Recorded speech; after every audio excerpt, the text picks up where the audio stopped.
আঁধার দিনে এলো কোরআন, ভরিয়ে দিতে আলো।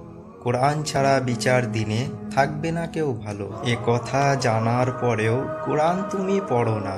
মালাকুল মউত এসে গেলে আর তো সময় পাবে না। হুজুর ডেকে বাড়ির লোক কোরআন খতম করাবে। কোরআন না পড়ে খতম করিয়ে মাপ কি তুমি পাবে? কবরের প্রশ্নের জবাব দিতে পড়তে হবে প্রভুর কিতাব।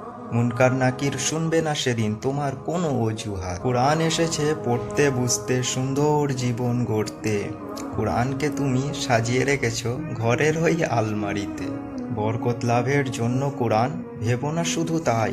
কোরআন হলো জীবন বিধান, বুঝে মানা চাই। মুসলিমরা আজ তিলাওয়াত করে, বোঝে না রবের বাণী। বুঝে পড়তে বললে বলে সাধারণ মানুষ অত কি আর জানি। প্রিয়জন মেসেজ দিলে দেখো খুলে বারবার।